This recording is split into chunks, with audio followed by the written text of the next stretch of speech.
मैं सत्य कह रहा हूं आपसे कि आज आप सत्य के ऊपर निछावर हो गए। बोलो भाई, सत्य के ऊपर निछावर हो गए हो। हरिश्चंद्र जी ने कहा कि ये मेरा शरीर धन चला जाए, राज्य चला जाए, ये शरीर चला जाए, लेकिन सत्य नहीं जाने पाएगा। मैं सत्य को नहीं जाने दूंगा। सब कुछ चला जाएगा। आज तुमने भी प्रतिज्ञा की है कि धन चला जाए मेरा, और भी जो मेरे पास है सब चला जाए, लेकिन इस समरसता महाकुंभ और 2100 कुंडी यज्ञ का सम्मान न जाने पाए। ये तुमने भी संकल्प लिया है। सम्मान नहीं जाने दूंगा, कुछ भी हो जाए सम्मान नहीं जाने दूंगा, ये संकल्प तुमने भी लिया है। इसलिए सत्य के धरातल पर तुम सब बैठे हो, सत्य की भूमि पर तुम सब बैठे हो। जिस समय हरिश्चंद्र जी के सामने चुनौती आई कि उनको काशी ले जाया गया, दशरथ जी को याद आ रहा है वही विश्वामित्र जी आ गए हैं, और जैसे ही आंख बंद हो गई तो हरिश्चंद्र जाते हुए दिखाई दे रहे हैं कि अयोध्या छोड़ के काशी जा रहे हैं। काशी क्यों जा रहे हैं? काशी के बाजार में बेचा जाएगा, वहां ग्राहक मिलेंगे, ग्राहक मिलेंगे, वहां बेचा जाएगा। और पहले ही कह दिया है विश्वामित्र जी ने कि मैं तुम्हें बेचने के लिए ले जा रहा हूं। ये मत समझना कि काशी में मैं इसलिए ले जा रहा हूं कि तुम्हें पढ़ाने के लिए है। सत्य सत्य होता है। हमारे सनातनियों ने शरीर को सम्मान दिया है, भी एक पवित्र परिवार में बेचा गया। चलो इतनी मर्यादा रही कि वो महा पवित्र परिवार जिसमें नित्य भगवान का पूजन अर्चन वंदन होता है, तो दायित्व मिल गया किसको? रोहित को, कि पुष्प लाना है पूजन के लिए, तुलसी और फूल लाना है बगीचे से। रोज जाता है छोटा सा बालक, तुलसी और फूल लाता है चुनके। याद रखना, अपने बच्चों को आदत डालो। छोटे से बच्चे तुम्हारे बेंगलोर में नहीं पढ़ेंगे, वो प्राथमिक शाला में ही पढ़ेंगे, तुम्हारे आसपास रहेंगे। बोलो रहेंगे? प्रारंभिक पढ़ाई तुम्हारे बच्चे कहाँ पढ़ेंगे? बोलो तुम्हारे संरक्षण में पढ़ेंगे कि नहीं पढ़ेंगे? ऐसा थोड़ी है कि तुम छोटा सा बच्चा है उसको बेंगलोर पूना भेज दोगे, मुंबई भेज दोगे। चाहे जितने बड़े पूंजीवादी बने रहो, छोटे बच्चे को अपने संरक्षण में रखोगे, लेकिन याद रखना उसकी आदत डालना कि वो भगवान के लिए अपने ही घर में पुष्पों का गमला रखा करो, तुलसी रखा करो, और ये बच्चों से कहा करो कि जाओ भगवान के लिए उतार के लाओ। समझ रहे हो कि नहीं? छोटे बच्चों से। और छोटे बच्चे जब फूल और तुलसी लेने जाएंगे तो स्नान की भी परंपरा से जुड़ जाएंगे। बोलो जुड़ जाएंगे कि नहीं? वो स्नान की परंपरा से जुड़ेंगे। और याद रखना, बच्चे जब तुलसी और फूल लाएंगे भगवान की सेवा के लिए, तो याद रखना जैसे रोहित का इतिहास बन गया है, वैसे ही तुम्हारी संतान का भी इतिहास बन जाएगा प्यारे। ऐसा कार्य वो बच्चे करेंगे, ऐतिहासिक कार्य करेंगे वो बच्चे। आदत डाला करो। लेकिन क्या बतावें हम आपको, तुलसी फूल नहीं मंगाते हो, 50 रुपया देके गुटखा ले आओ, गुटखा ले आओ, बिंडल बीड़ी ले आओ दुकान से। क्यों भाई, यही कर रहे हो कि नहीं कर रहे हो? बीड़ी बिंडल मंगा रहे हो, गुटखा मंगा रहे हो, बच्चों को रुपया दे करके मंगा रहे हो। बच्चे क्या बनेंगे? बोलो कौन सी आदत उनके अंदर आएगी? अरे तुम्हारी जिंदगी तो इस दोषों में गुजर ही गई है, बच्चों का भविष्य क्यों खराब कर रहे हो? उनको दोषों से बचाओ, बचाओ। आज तुलसी धन्य है वो ब्राह्मण परिवार जिस परिवार ने तुलसी और फूल की जिम्मेवारी दी। जाओ तुलसी फूल लेकर के आओ। लेकिन विश्वामित्र जी महाराज को चैन नहीं मिला प्यारे। उन्होंने अपनी तपस्या को ऐसा प्रभावहीन कर दिया कि स्वयं सर्प बन गए। बोलो बन गए महाराज के नहीं? क्या बन गए? तपस्या से सर्प बन गए हो, और रोहित को डस लिया, डस लिया। अब रोहित पड़ा है,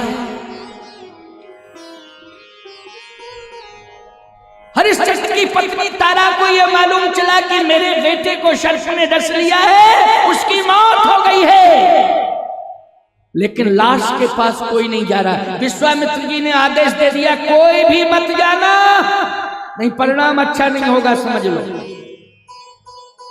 बोलो भाई, सत्य पर चलना साधारण बात नहीं है, धर्म पर चलना साधारण बात नहीं है। छुड़स धारा निष्ठा दुरत्या, छुरे की धार पर चलना है। जैसे छुरे की धार पर कोई चल रहा है तो कल्पना करो परिणाम क्या आएगा। ऐसे ही सत्य और धर्म पर चलना साधारण लोगों के वश की बात नहीं है, ये बहुत कठिन मार्ग है। लेकिन यदि कोई चल के बता दिया तो फिर कहना ही क्या, सत्य के साथ उसका हरिश्चंद्र की तरह इतिहास जुड़ गया है, सत्य की तरह जुड़ गया है इतिहास। सर्प बन करके डस लिया है रोहित को और कह दिया है पूरे काशी में कि कोई मत जाना। एक लाश पड़ी है बच्चे की, वहां पुष्पवाटिका में बच्चे की लाश पड़ी है, कोई मत जाना। अब विश्वामित्र जी का इतना भय था लोगों में कि लोग नहीं गए, नहीं जाना है, नहीं जाना है, नहीं जाएंगे महाराज, नहीं जाएंगे, नहीं जाएंगे, आप ठीक है, नहीं जाएंगे, नहीं नहीं। याद रखना, यदि कोई दुखी सड़क पर पड़ा है तो किसी बाहुबली की बातों में मत आना, उसके पास साहस लेकर के पहुंच जाना, उसकी मदद करना, साहस लेकर के पहुंच जाना, उसकी मदद करना। फिर देखो तुम्हें कितने प्रकार की उपलब्धियां होंगी कल्पना से परे।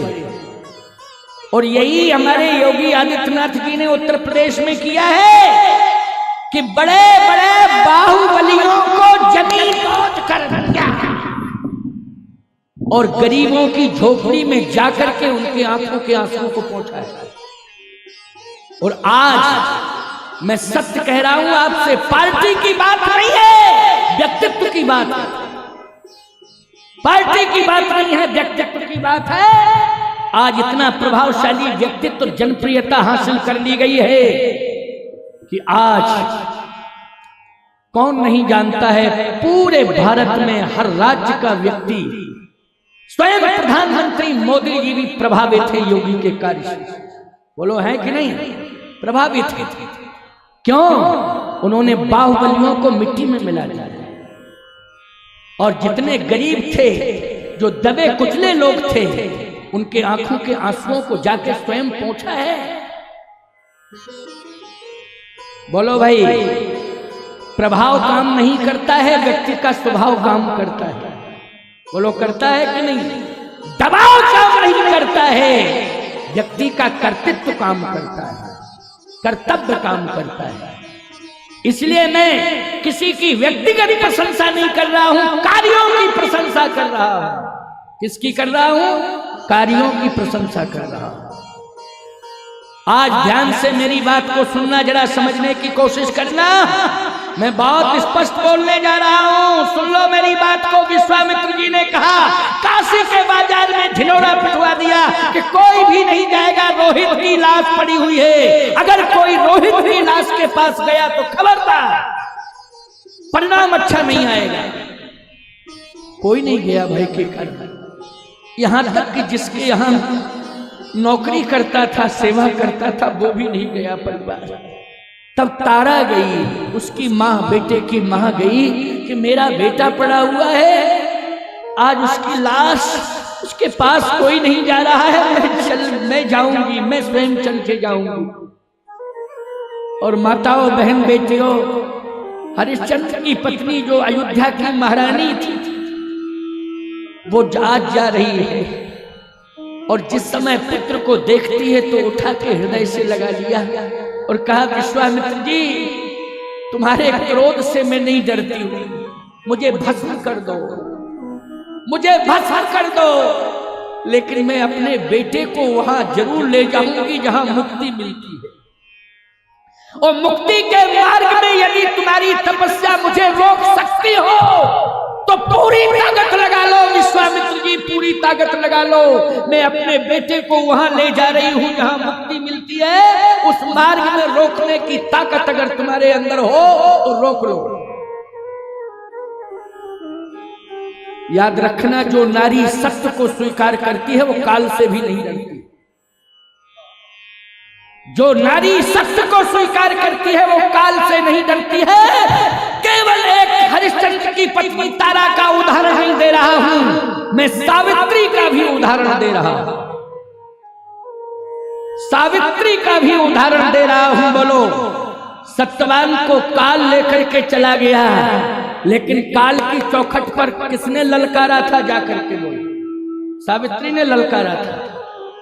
काल को ललकारा था, यमराज को ललकारा था।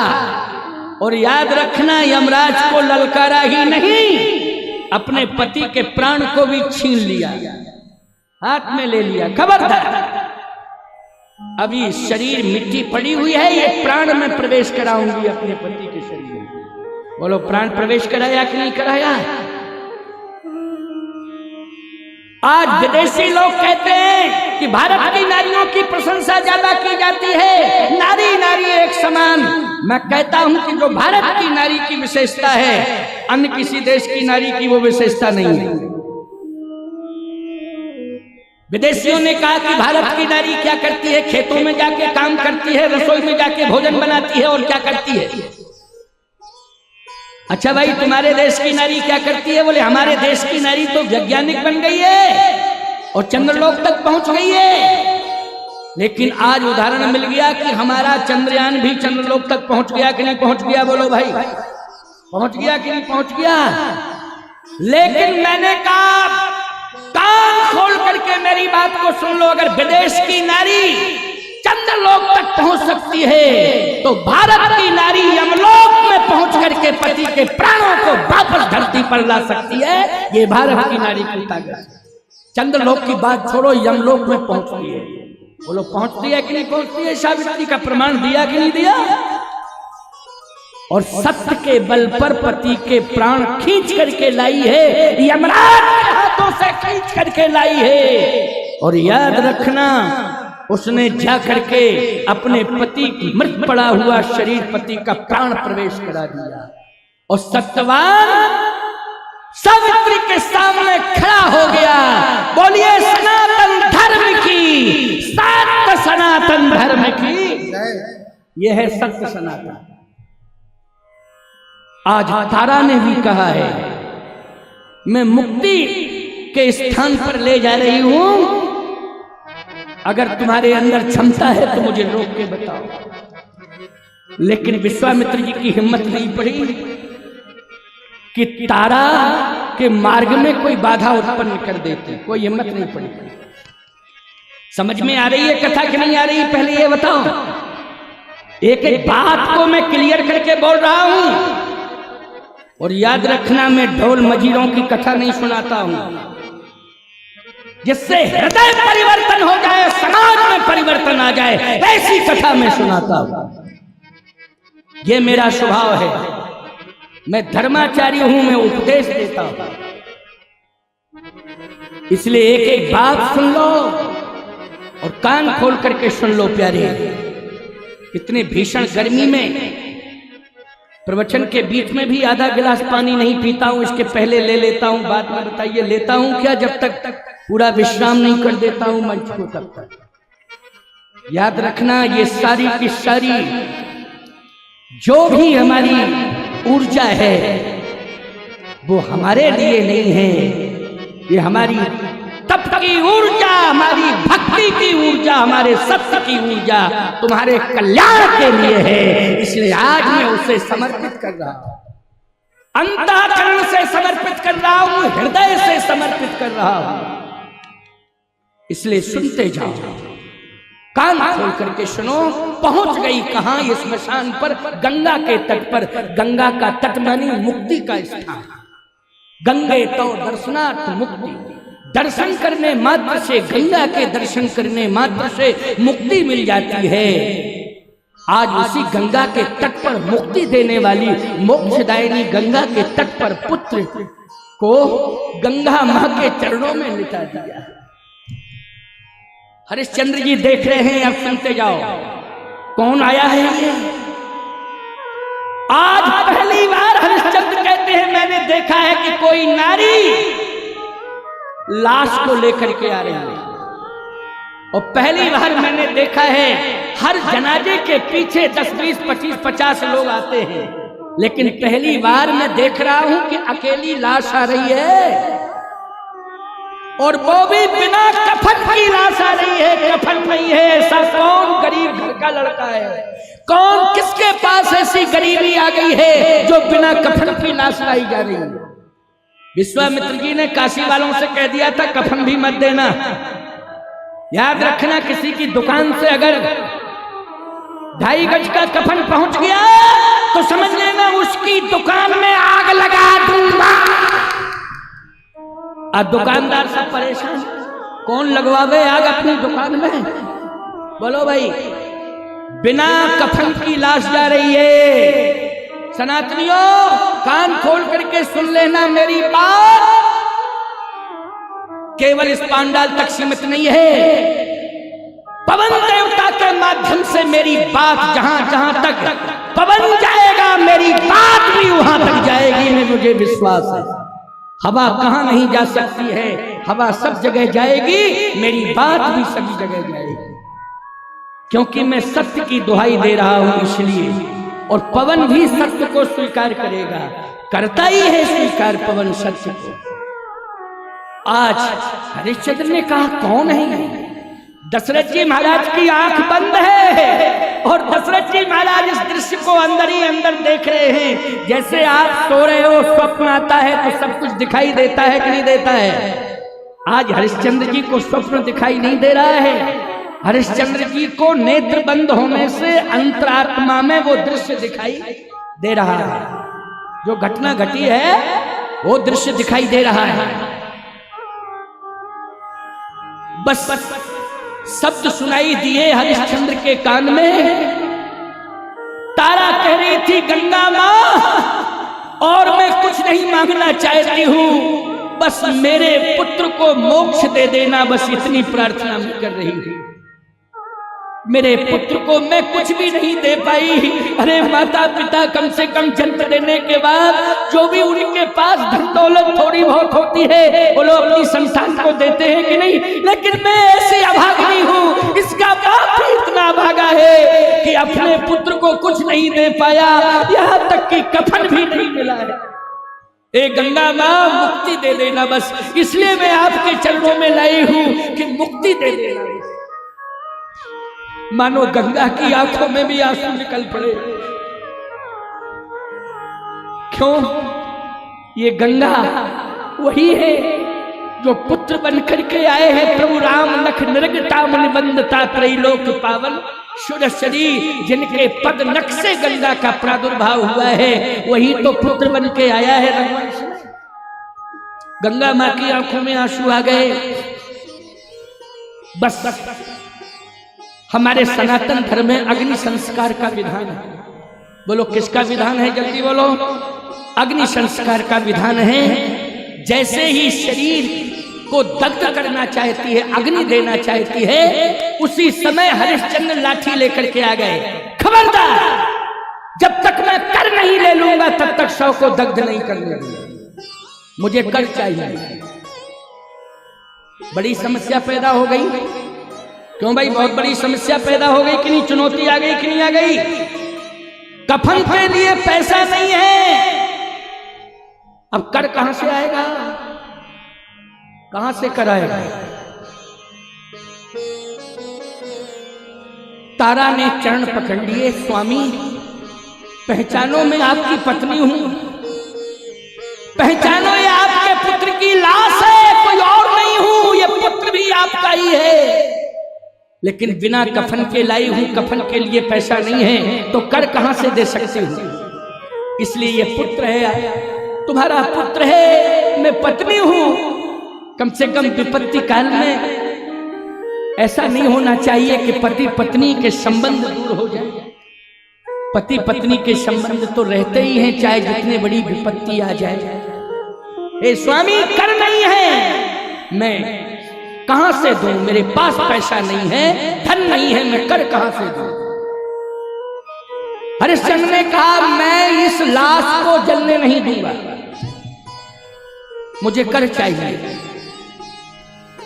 तारा ने कहा क्या पत्नी को भूल गए हो, पुत्र को भूल गए हो, क्या पत्नी और पुत्र का भी त्याग करना चाहते हो।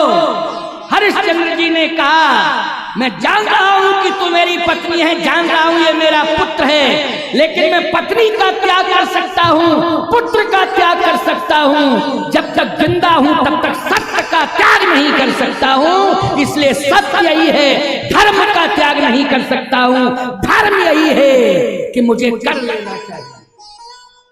बोलो भाई, सत्य और धर्म की कितनी बड़ी कीमत है। ये मेरा धर्म कहता है कि मुझे कर लेना चाहिए, मैं धर्म का त्याग नहीं करूंगा, पत्नी का कर दूंगा, कर रहा हूं पत्नी का त्याग, पुत्र का भी कर रहा हूं, लेकिन सत्य का और धर्म का त्याग नहीं कर रहा हूं।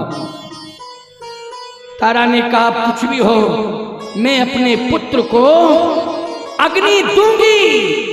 और जैसे ही बलपूर्वक अग्नि देने लगी, हरिश्चंद्र जी ने उसी समय लाठी उठा ली, और जैसे ही लाठी का प्रहार करना चाहते थे, उसी समय सत्यनारायण प्रकट हो गए। भास्कर हरिश्चंद्र, हो गई तेरे सत्य की परीक्षा। बोलिए सत्यनारायण भगवान की। सत्यनारायण भगवान प्रकट हो गए और पुत्र को स्पर्शित किया, जो चेतन को जड़ करे, जड़े करे, चैतन्य प्राणों का संचार हुआ, और रोहित उठा है और किलकिला करके अपने पिता माता पिता के चरणों में गिर पड़ा।